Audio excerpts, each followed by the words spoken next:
मेरे चैनल में आपका स्वागत है दोस्तों। आज हम बात करेंगे बाइबल की उन चुनी हुई स्त्रियों के बारे में जिन्हें परमेश्वर ने बड़े उद्देश्य के लिए चुना। और हैरानी की बात यह है कि ये वही स्त्रियां थीं जिन्हें दुनिया ने ठुकरा दिया था। आइए जानते हैं क्या होता है जब परमेश्वर एक साधारण औरत को चुन लेता है। वह न तो शक्तिशाली होती है, न ही बिल्कुल सही। अक्सर तो उसका अतीत बहुत टूटा हुआ होता है। कभी वह अनाथ होती है, कभी वेश्या, कभी बाज तो कभी परदेशी। कभी वह बहुत बूढ़ी होती है तो कभी बहुत जवान। कभी वह डरी हुई होती है तो कभी क्रोधित। फिर भी बाइबल कहती है वह चुनी हुई होती है। इस वीडियो में हम बात करेंगे बाइबल की उन स्त्रियों के बारे में जिन्हें परमेश्वर ने बड़े उद्देश्य के लिए चुना। और सबसे खास बात, यह सिर्फ उनकी कहानी नहीं है बल्कि आपकी कहानी भी हो सकती है, क्योंकि परमेश्वर आज भी उन्हीं नियमों से चुनाव करता है। वह न तो बदलता है, न उसके चुनाव के सिद्धांत बदलते हैं। तो चलिए बिना देर किए शुरू करते हैं और जानते हैं कि आखिर परमेश्वर उन स्त्रियों को क्यों चुनता है जिन्हें दुनिया ठुकरा देती है। सबसे पहले यह समझ लेना जरूरी है कि बाइबल में चुना जाना किसे कहते हैं। बाइबल के अनुसार चुनाव कभी भी इंसान की योग्यता, खूबसूरती, पैसे या ताकत पर निर्भर नहीं करता, बल्कि यह पूरी तरह से परमेश्वर की दया और उसकी योजना पर निर्भर करता है। जैसा कि इफिसियों 1:4 में लिखा है, उसने हमें जगत की उत्पत्ति से पहले ही चुन लिया। यानी आपका जन्म होने से पहले ही परमेश्वर जानता था कि वह आपको किस बड़े काम के लिए बनाने वाला है। और दिलचस्प बात यह है कि बाइबल में चुनी गई ज्यादातर स्त्रियां वही थीं जिन्हें समाज ने नकार दिया था। ठीक उसी तरह जैसे आज कई बार हम सोचते हैं कि हम किसी लायक नहीं हैं। परमेश्वर ऐसे लोगों को चुनता है ताकि उसकी महिमा और भी अधिक चमके। अगर वह केवल योग्य लोगों को चुनता तो लोग कहते कि यह उनकी अपनी योग्यता का फल है। लेकिन जब वह अयोग्य, टूटे और तुच्छ समझे जाने वालों को चुनता है तो साफ पता चलता है कि यह परमेश्वर का ही काम है।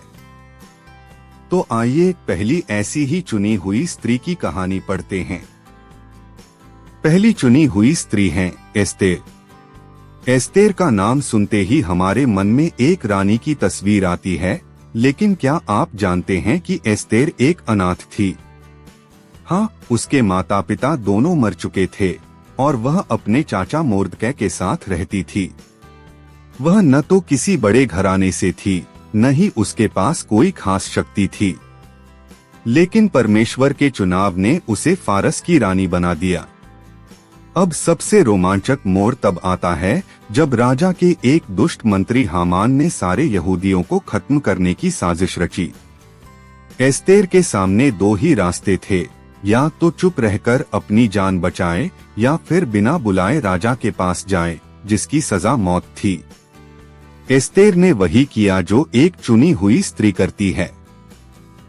उसने कहा, मैं राजा के पास जाऊंगी और अगर मरना हुआ तो मर जाऊंगी। उसने 3 दिन का उपवास रखा और फिर हिम्मत जुटाकर राजा के सामने पेश हुई। परिणाम, वह साजिश नाकाम हो गई। हामान को फांसी हुई और सारे यहूदी बच गए। बाइबल की किताब एस्तेर में एक बहुत बड़ा वाक्य है, तू ऐसे ही समय के लिए राज्य में पहुंची है। यानी आपकी हर मुश्किल, हर दर्द, हर अकेलापन वह इसलिए है क्योंकि परमेश्वर आपको किसी बड़े उद्देश्य के लिए तैयार कर रहा है। एस्तेर की कहानी का सीख यह है कि चुनी हुई स्त्री वह नहीं जिसके पास सब कुछ हो, बल्कि वह जो डर के बावजूद आगे बढ़ती है। एक और बात गौर करने लायक है, एस्तेर ने अपनी पहचान छुपा रखी थी, यानी वह यहूदी होने का खुलासा नहीं करती थी। लेकिन जब समय आया तो उसने अपनी पहचान का उपयोग अपने लोगों को बचाने के लिए किया। कभी कभी परमेश्वर हमें ऐसी जगह रखता है जहां हम अपनी असली पहचान प्रकट नहीं करते, ताकि सही समय पर हम वह काम कर सकें जो वह चाहता है। तो अगर आप आज सोच रही हैं कि आपको क्यों उस नौकरी में, उस परिवार में, उस शहर में रखा गया है, तो समझ लीजिए हो सकता है कि परमेश्वर ने आपको ठीक इसी समय के लिए वहां रखा हो। दूसरी चुनी हुई स्त्री है मरियम, जिन्हें हम मैरी के नाम से भी जानते हैं। मरियम नासरत नाम के एक छोटे से गांव की रहने वाली थी। यह गांव इतना तुच्छ समझा जाता था कि लोग कहते थे, क्या नासरत से कोई अच्छा निकल सकता है। मरियम एक साधारण कुंवारी लड़की थी, जिसकी सगाई एक बढ़ी यूसुफ से हुई थी। लेकिन एक दिन स्वर्गदूत जिब्राइल उसके पास प्रकट हुआ और उसने कहा, तू परमेश्वर की कृपा पा चुकी है, तू पवित्र आत्मा से गर्भवती होगी और तेरे गर्भ से दुनिया का उद्धारकर्ता यीशु मसीह जन्म लेगा। मरियम घबरा गई। उसने कहा, मैं तो कुंवारी हूँ, यह कैसे होगा। लेकिन स्वर्गदूत ने उसे समझाया कि परमेश्वर के लिए कोई भी बात असंभव नहीं है। और तब मरियम ने वह वाक्य कहा जो हर चुनी हुई स्त्री को कहना चाहिए, देख, मैं परमेश्वर की दासी हूँ, तेरे कहने के अनुसार मेरे साथ हो। यानी उसने पूरी तरह से परमेश्वर की इच्छा के आगे समर्पण कर दिया। भले ही उसे पता था कि समाज उसे ठुकरा देगा, लोग उस पर झूठे आरोप लगाएंगे और यहाँ तक कि उसकी मंगेतर यूसुफ भी उसे छोड़ने वाला था। लेकिन मरियम ने डर को अपने ऊपर हावी नहीं होने दिया। आज पूरी दुनिया उसका सम्मान करती है। मरियम से हम यह सीखते हैं कि चुना जाना हमेशा आरामदायक नहीं होता। कभी कभी इसमें दर्द, शर्म और अकेलापन भी शामिल होता है। लेकिन अंत में परमेश्वर उन्हें महिमा देता है जो उस पर भरोसा रखते हैं। मरियम की एक और खूबी थी, वह बाइबल की उन स्त्रियों में से थी जो परमेश्वर के वचन को अपने हृदय में संजोकर रखती थीं। लूका के सुसमाचार में लिखा है कि मरियम ने इन सब बातों को अपने मन में संजो रखा था। यानी वह केवल आज्ञा मानने वाली नहीं थी, बल्कि वह ध्यान करने वाली, सोचने वाली और परमेश्वर के कामों को समझने वाली स्त्री थी। यही कारण है कि वह इतनी बड़ी जिम्मेदारी संभाल सकी। अगर आप चाहती हैं कि परमेश्वर आपको बड़े कामों के लिए चुने, तो पहले उसके वचन को अपने हृदय में उतारिए, उस पर मनन कीजिए और उसे समझने की कोशिश कीजिए। तीसरी चुनी हुई स्त्री है राहब। यह कहानी शायद बाइबल की सबसे चौंकाने वाली कहानियों में से एक है। राहब यरीहो शहर में रहती थी और बाइबल साफ शब्दों में कहती है, वह एक वेश्या थी। समाज की नजर में वह सबसे नीची और घृणित स्त्री थी। लेकिन परमेश्वर की नजर में कुछ और ही था। जब इस्राएल के जासूस यरीहो शहर में आए, तो राहब ने उन्हें अपने घर में छुपाया। उसने सुना था कि इस्राएल का परमेश्वर कैसे लाल सागर को चीरकर अपने लोगों को निकाल लाया, और उसने विश्वास किया कि वही एक सच्चा परमेश्वर है। उसने जासूसों से कहा, मैं जानती हूँ कि परमेश्वर ने यह देश तुम्हें दे दिया है। अब मुझसे और मेरे परिवार से दया का वचन खाओ। जासूसों ने उससे कहा कि वह अपनी खिड़की में लाल रंग की रस्सी बांध दे, और जिस दिन शहर पर हमला होगा, उसके घर में जो भी होगा वह बच जाएगा। और ठीक वैसा ही हुआ।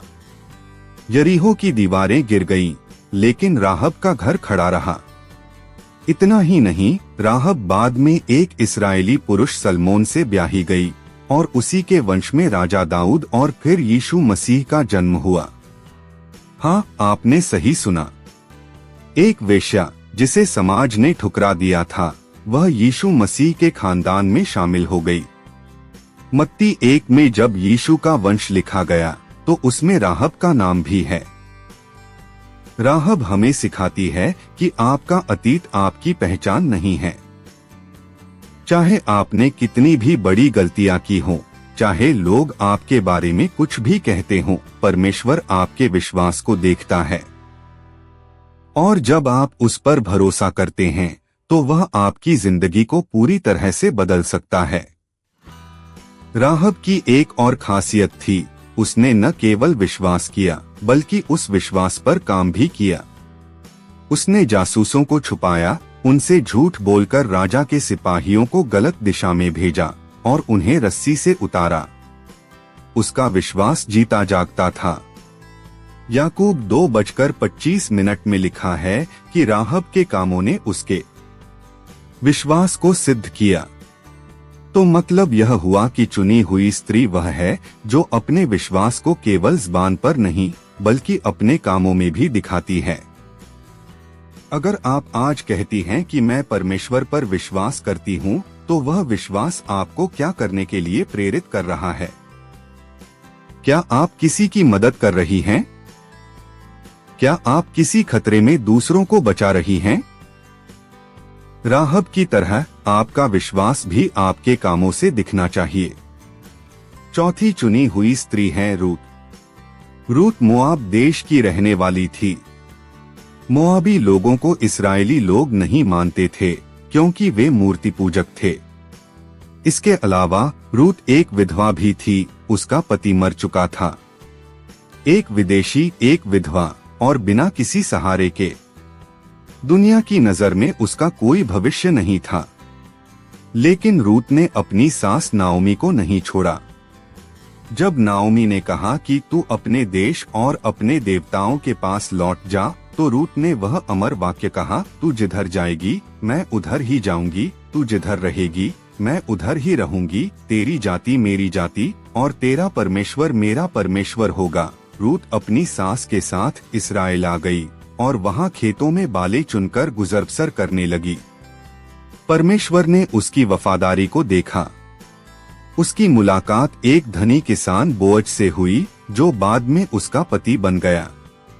और रूत के गर्भ से ओबेद पैदा हुआ, ओबेद से यिशै, यिशै से दाऊद और दाऊद के वंश में यीशु मसीह। रूत की कहानी सिखाती है कि परमेश्वर उन लोगों को चुनता है जो दूसरों के प्रति वफादार और प्रेम रखते हैं। आप चाहे किसी भी देश, किसी भी जाति या किसी भी परिवार से आए हों, परमेश्वर आपको अपने परिवार में जगह देता है। रूत की कहानी का एक और पहलू है, उसने मेहनत की। वह आलसी नहीं थी। वह खेतों में जाकर बालें चुनती थी, जो उस समय सबसे कठिन और नीचा काम समझा जाता था। लेकिन उसने शिकायत नहीं की। वह सुबह से शाम तक काम करती थी और बोझ के नौकरों ने उसकी मेहनत को देखा।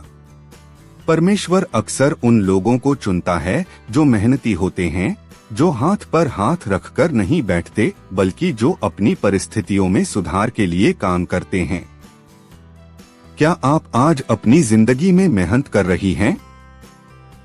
क्या आप वह कर रही हैं जो आपके हाथ में है? रूत की तरह अगर आप वफादारी और मेहनत दिखाएंगी तो परमेश्वर आपको जरूर देखेगा और आपको बड़ी जगह देगा। पांचवी और छठी श्रेणी है बाज स्त्रियों की। सारा, हन्ना, इलिजाबेथ और रिबका भी इसी सूची में आती हैं। बाइबल में 4 प्रमुख स्त्रियां ऐसी हैं जो बाज थीं। पहले सारा, इब्राहिम की पत्नी, बहुत बूढ़ी हो चुकी थी, उसका गर्भ सूख चुका था। परमेश्वर ने उससे वादा किया कि उसका एक बेटा होगा, लेकिन सारा ने मन ही मन हंसा क्योंकि उसे यह असंभव लगा। लेकिन परमेश्वर ने कहा, क्या परमेश्वर के लिए कोई बात असंभव है? और सारा के 90 साल की उम्र में इसहाक पैदा हुआ। दूसरी है रिबका, जो इसहाक की पत्नी थी। वह भी बाज थी, लेकिन इसहाक ने परमेश्वर से प्रार्थना की और रिबका के गर्भ से एसाव और याकूब जुड़वा बच्चे पैदा हुए। तीसरी है हन्ना। हन्ना को उसकी प्रतिद्वंद्वी सताती थी क्योंकि उसके कोई संतान नहीं थी। हन्ना ने मंदिर में जाकर इतनी तीव्रता से प्रार्थना की कि महायाजक एली ने सोचा कि वह नशे में है। हन्ना ने कहा, नहीं, मैं तो दुखी मन से प्रार्थना कर रही हूँ। परमेश्वर ने उसकी प्रार्थना सुनी और उसके गर्भ से शमूएल पैदा हुआ, जो इस्राएल का सबसे बड़ा नबी बना। चौथी हैं इलिजाबेथ, यूहन्ना बपतिस्मा देने वाले की माँ। वह भी बाज थी और बूढ़ी हो चुकी थी, लेकिन परमेश्वर ने उसके गर्भ खोला। उसका बेटा यूहन्ना वह था जिसने यीशु के आने का रास्ता तैयार किया। इन चारों कहानियों से एक ही सीख मिलती है, परमेश्वर के लिए कुछ भी असंभव नहीं है। लेकिन एक और सीख यह है कि बांझपन का दर्द बहुत गहरा होता है। ये स्त्रियां सालों, कभी कभी दशकों तक प्रतीक्षा करती रहीं। उन्होंने अपने पतियों को बच्चों के लिए तरसते देखा, उन्होंने दूसरों की बच्चों के साथ खुशियां देखीं और वे अंदर ही अंदर जलती रहीं। लेकिन उन्होंने विश्वास नहीं छोड़ा। हन्ना ने तो इतनी प्रार्थना की कि उसके होंठ हिल रहे थे और आवाज नहीं निकल रही थी। वह एक ऐसी प्रार्थना थी जो शब्दों से नहीं बल्कि दिल के दर्द से बोल रही थी, और परमेश्वर ने उस दर्द को सुना। अगर आप आज सोच रही हैं कि आपकी जिंदगी में कोई उम्मीद नहीं बची, कोई रास्ता नहीं दिखता, आप सालों से किसी चीज का इंतजार कर रही हैं, तो याद रखिए, जिस परमेश्वर ने सारा, रिबका, हन्ना और इलिजाबेथ के बंद गर्भ खोले, वही परमेश्वर आपके बंद दरवाजे भी खोल सकता है। वह मरियम की बाझ कोख में जीवन का स्रोत रख सकता है, और वह आपकी बाझ परिस्थितियों में भी नई जान फूंक सकता है। लेकिन ध्यान रहे, इन सभी को प्रतीक्षा करनी पड़ी। परमेश्वर का समय हमारे समय से अलग होता है। वह देर से आता है, लेकिन कभी लेट नहीं होता। इसलिए धैर्य रखिए, प्रार्थना करते रहिए और विश्वास न छोड़िए। अब हम 7वीं चुनी हुई स्त्री के रूप में दबोरा के बारे में बात करेंगे। दबोरा इस्राएल की एक नबिया थी और वह न्यायी भी थी। उस समय इस्राएल पर कनानी राजा सीसा का अत्याचार था। दबोरा ने बाराक नाम के एक सेनापति को बुलाया और कहा, परमेश्वर ने आज्ञा दी है कि तू 10,000 सैनिक लेकर ताबोर पर्वत पर चढ़ जा। बाराक ने कहा, यदि तू मेरे साथ चलेगी तो मैं जाऊंगा, नहीं तो नहीं जाऊंगा। दबोरा ने कहा, ठीक है, मैं चलूंगी, लेकिन इस युद्ध की महिमा तुझे नहीं मिलेगी, बल्कि एक स्त्री के हाथों परमेश्वर सीसा को बेच देगा। और ऐसा ही हुआ। युद्ध में कनानी सेना हार गई और उनका सेनापति सीसा भागकर एक स्त्री याईल के तंबू में घुस गया। याईल ने उसे दूध पिलाया और जब वह सो गया तो उसने उसके कनपटी में खूंटा गाड़ दिया। इस प्रकार दबोरा की भविष्यवाणी पूरी हुई। दबोरा एक ऐसी चुनी हुई स्त्री थी जिसके पास कोई पति नहीं था जो उसका नाम चमकाता, नहीं कोई बड़ा परिवार। वह अकेली थी, लेकिन परमेश्वर ने उसे न्यायी और नबिया बनाकर पूरी जाति का नेतृत्व करने के लिए चुना। उसके बारे में बाइबल कहती है, इस्राएल में दबोरा माता बनकर उठी, यानी वह एक माँ के समान थी जो अपने बच्चों की रक्षा करती है। दबोरा से हम सीखते हैं कि चुनी हुई स्त्री नेतृत्व कर सकती है, वह युद्ध में जा सकती है, वह निर्णय ले सकती है और वह दूसरों को प्रोत्साहित कर सकती है। परमेश्वर ने स्त्रियों को कमजोर नहीं बनाया, उसने उन्हें शक्ति, बुद्धि और साहस दिया है। अगर आज परमेश्वर आपको किसी क्षेत्र में नेतृत्व करने का अवसर दे रहा है तो डरिए मत। दबोरा की तरह आगे बढ़िए और कहिए, उठो, क्योंकि यह वही दिन है जिस दिन परमेश्वर ने तुम्हारे हाथ में दुश्मन को कर दिया है। 8वीं चुनी हुई स्त्री है लूदिया। वह नए नियम में आती है। लूदिया बैंगनी रंग बेचने वाली एक व्यापारी स्त्री थी। उस समय बैंगनी रंग बहुत कीमती होता था, क्योंकि यह एक दुर्लभ घोंघे से बनता था। इसका मतलब था कि लूदिया एक धनी और व्यवसायी महिला थी। वह थुआतीरा शहर से थी, लेकिन व्यापार के सिलसिले में फिलिप्पी में रहती थी। जब प्रेरित पौलुस फिलिप्पी आया तो वह शनिवार के दिन नदी के किनारे प्रार्थना सभा में गया। वहां कुछ स्त्रियां इकट्ठा थीं और लूदिया उनमें से एक थी। पौलुस ने उन्हें सुसमाचार सुनाया और बाइबल कहती है, प्रभु ने उसका मन खोल दिया कि वह पौलुस की बातों पर ध्यान दे। लूदिया ने विश्वास किया और बपतिस्मा लिया और फिर उसने पौलुस और उसके साथियों को अपने घर में रहने का निमंत्रण दिया। वह यूरोप की पहली मसीही बनी। लूदिया से हम सीखते हैं कि चुनी हुई स्त्री व्यवसाय में भी हो सकती है, धन दौलत भी रख सकती है और उसका उपयोग परमेश्वर के काम के लिए कर सकती है। उसने अपना घर खोल दिया, वह आतिथ्य सत्कार करने वाली थी। कई बार हम सोचते हैं कि परमेश्वर का चुनाव केवल गरीबों या दुखियों के लिए है, लेकिन लूदिया हमें बताती है कि धनी स्त्रियां भी चुनी जा सकती हैं, बशर्ते वे अपने संसाधनों को परमेश्वर की सेवा में लगाएं। क्या आप आज अपने पैसे, अपना समय, अपने घर को परमेश्वर के काम के लिए खोलने को तैयार हैं? 9वीं चुनी हुई स्त्री है फीबे। वह केंक्रिया नगर की कलीसिया की एक सेविका थी। प्रेरित पौलुस ने रोमियों को लिखी पत्री में उसका जिक्र करते हुए कहा, मैं तुम्हें हमारी बहन फीबे की सिफारिश करता हूँ, जो केंक्रिया की कलीसिया की सेविका है। उसे प्रभु के अनुसार पवित्र लोगों के योग्य रीति से अपने में मिला लो और जिस किसी काम में वह तुम्हारी सहायता चाहे उसके लिए उसके हाथ खड़े करो, क्योंकि वह आप भी बहुतों की और मेरी भी सहायक रही है। फीबे कोई प्रचारक या प्रेरित नहीं थी, लेकिन वह एक सेविका थी। उसने दूसरों की सेवा की और पौलुस ने उसे रोम की कलीसिया के लिए पत्री ले जाने का महत्वपूर्ण काम सौंपा। यानी वह बाइबल की एक पुस्तक को पहुंचाने वाली पहली व्यक्ति थी। फीबे से हम सीखते हैं कि चुनी हुई स्त्री के लिए कोई काम छोटा नहीं होता।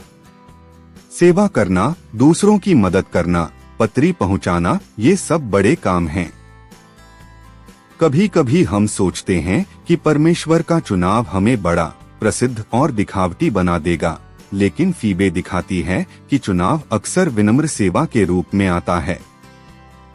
अगर आप आज चुपचाप किसी की सेवा कर रही हैं, किसी की देखभाल कर रही हैं, कलीसिया में छोटे छोटे काम कर रही हैं, तो समझ लीजिए आप फीबे की तरह चुनी हुई हैं। 10वीं और अंतिम चुनी हुई स्त्री के रूप में हम प्रिस्किल्ला के बारे में बात करेंगे। प्रिस्किल्ला और उसके पति अक्विला यहूदी थे, लेकिन वे रोम से निकाले जाने के बाद कुरिन्थुस में रहते थे।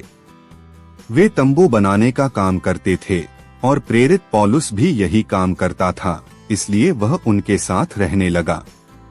प्रिस्किल्ला एक बहुत ही ज्ञानी और शिक्षित स्त्री थी।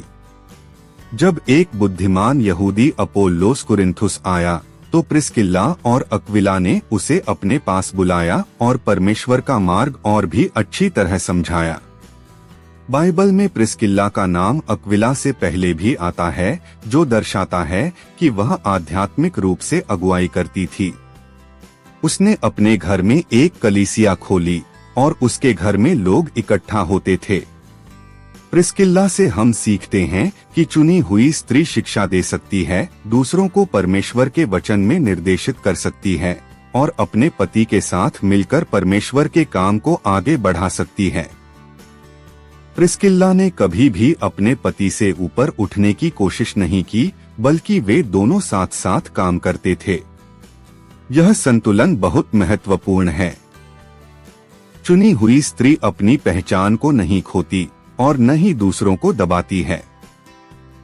वह अपने स्थान पर खड़ी होती है और परमेश्वर द्वारा दिए गए उपहारों का उपयोग करती है।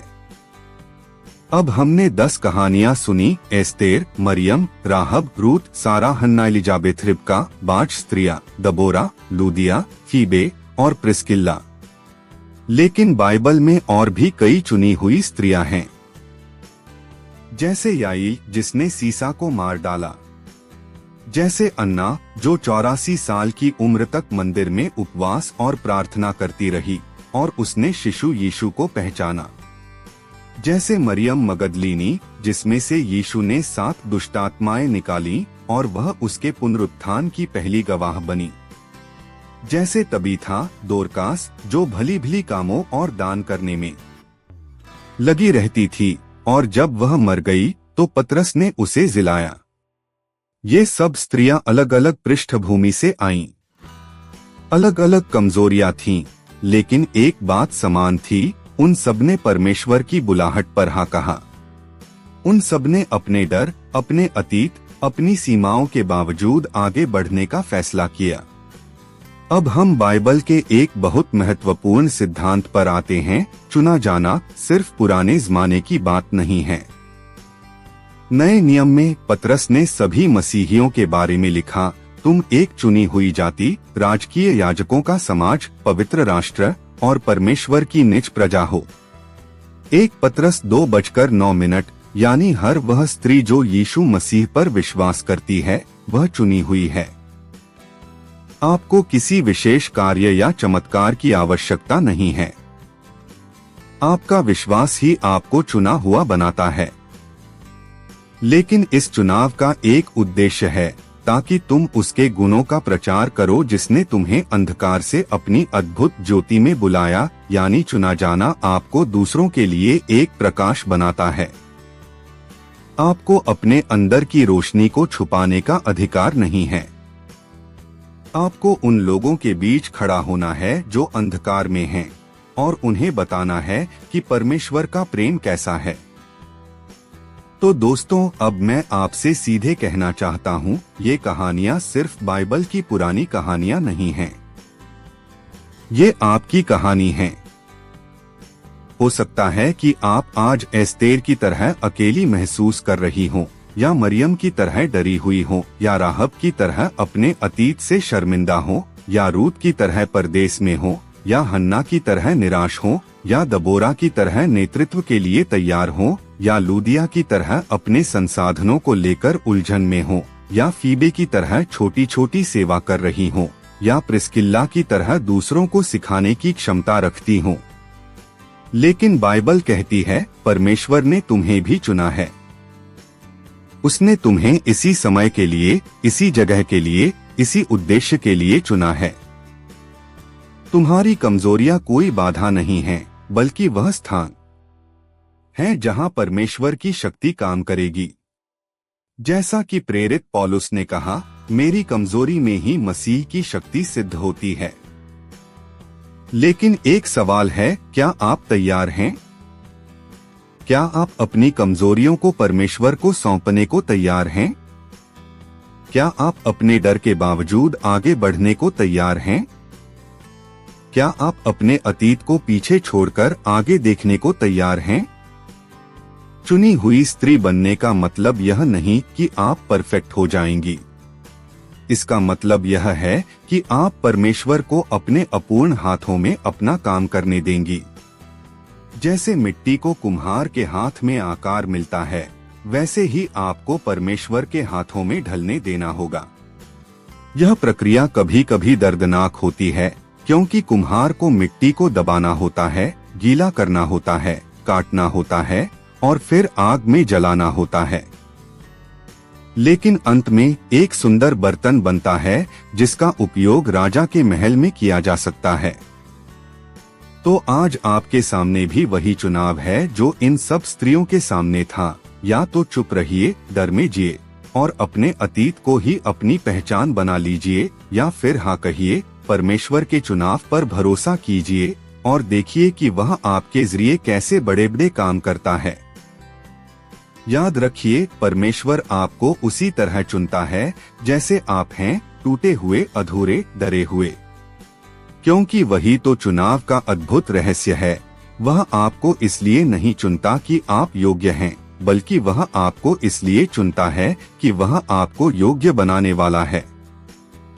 अब मैं आपसे कुछ सवाल पूछना चाहता हूँ। क्या आपने कभी सोचा है कि परमेश्वर ने आपको आपके परिवार में क्यों रखा?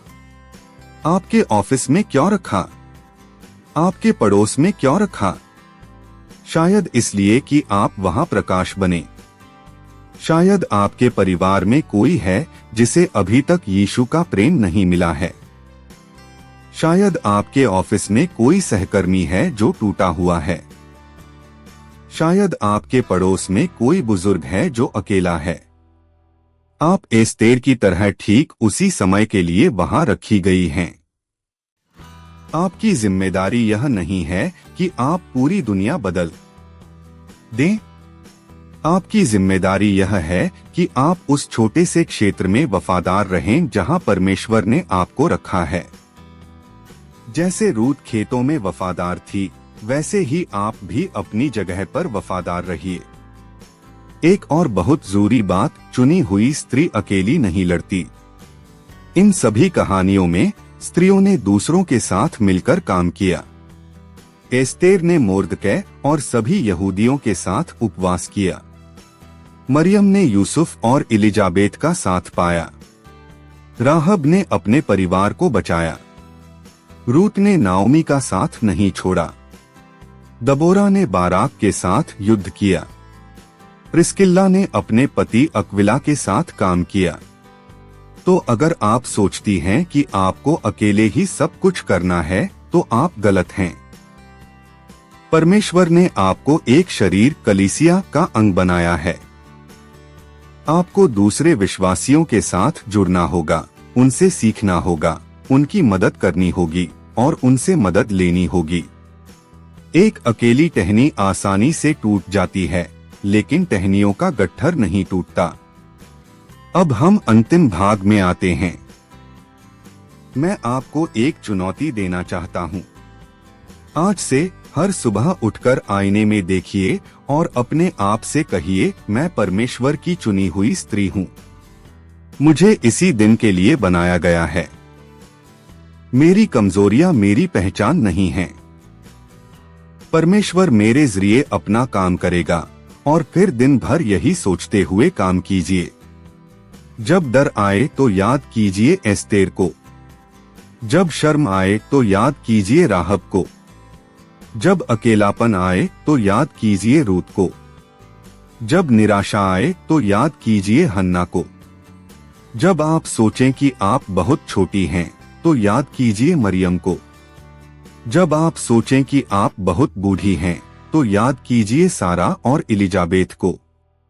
जब आप सोचें कि आप कुछ नहीं कर सकती तो याद कीजिए दबोरा को, जिसने एक पूरी सेना का नेतृत्व किया।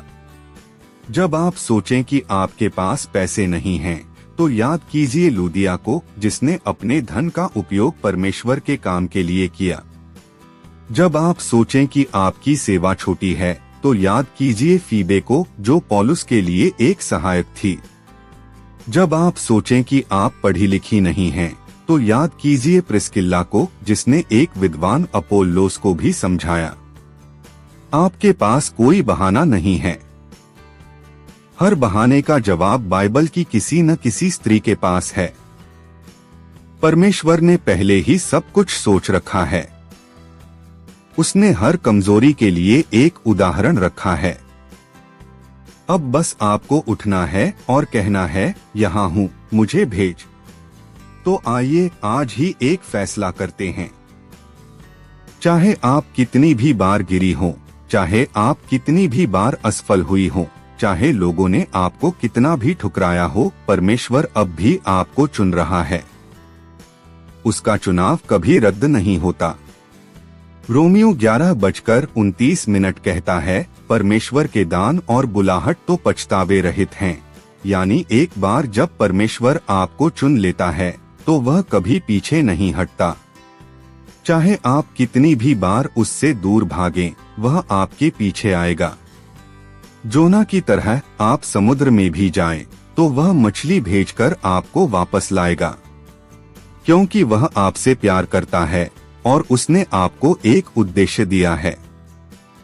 अंत में मैं आपको यीशु मसीह के शब्द याद दिलाना चाहता हूँ, जो उसने अपनी चेलियों से कहे थे, तुमने मुझे नहीं चुना, बल्कि मैंने तुम्हें चुना और तुम्हें नियुक्त किया कि जाओ और फल लाओ और तुम्हारा फल स्थिर रहे। यूहन्ना 15:16। यही बात आप पर भी लागू होती है। आपने परमेश्वर को नहीं चुना, उसने आपको चुना।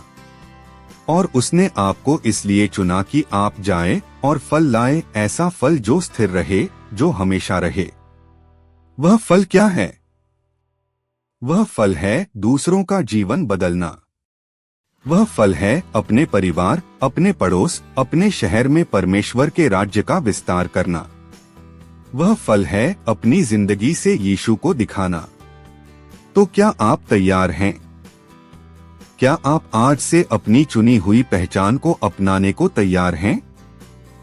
क्या आप डर को पीछे छोड़कर आगे बढ़ने को तैयार हैं? अगर हाँ, तो मैं आपको प्रार्थना करने के लिए आमंत्रित करता हूँ। आप चाहें तो अभी इस वीडियो को रोक सकते हैं और अपने शब्दों में परमेश्वर से बात कर सकते हैं, या फिर आप मेरे साथ यह प्रार्थना कर सकते हैं। प्रिय परमेश्वर, मैं आज आपके सामने आती हूँ। मैं मानती हूँ कि मैं बहुत कमजोर हूँ, मैंने बहुत गलतियाँ की हैं और मैं अक्सर डरती हूँ। लेकिन आज मैं यह विश्वास करती हूँ कि आपने मुझे चुना है। आपने मुझे इसी समय के लिए, इसी जगह के लिए चुना है। मैं अपनी कमजोरियां आपको सौंपती हूँ। मैं अपना डर आपको सौंपती हूँ। मैं अपना अतीत आपको सौंपती हूँ। मुझे भर दे ताकि मैं उन स्त्रियों की तरह हो सकूं जिन्होंने आपकी बुलाहट पर हाँ कहा। मैं यीशु मसीह के नाम में प्रार्थना करती हूँ, आमीन। अगर आपने यह प्रार्थना की है तो मैं आपको बधाई देता हूँ। आपने आज एक बड़ा कदम उठाया है। अब इस विश्वास के साथ जिए कि आप चुनी हुई हैं। और याद रखिए, आप अकेली नहीं हैं। पूरा स्वर्ग आपके लिए जय जयकार कर रहा है। अब अगर यह वीडियो आपको पसंद आया हो तो कृपया लाइक करें। यह हमें बताएगा कि हमें ऐसे और भी वीडियो बनाने चाहिए। अगर आप चाहते हैं कि ऐसी और प्रेरणादायक बाइबल कहानियां आप तक पहुंचती रहें, तो हमारे चैनल को सब्सक्राइब करें और घंटी का बटन दबाना न भूलें। और हाँ, कमेंट में जरूर बताइए, इन 10 चुनी हुई स्त्रियों में से आपको किसकी कहानी सबसे ज्यादा प्रेरित करती है और क्यों? मैं आपके जवाब जरूर पढ़ूंगा। साथ ही अगर आप चाहते हैं कि मैं किसी विशेष स्त्री पर एक अलग विस्तृत वीडियो बनाऊं, तो कमेंट में नाम लिखिए। अंत में बस इतना कहूंगा, आप बहुत कीमती हैं, आप अकेली नहीं हैं और आपकी जिंदगी का एक बहुत बड़ा उद्देश्य है। परमेश्वर आपको बहुत आशीष दे। धन्यवाद।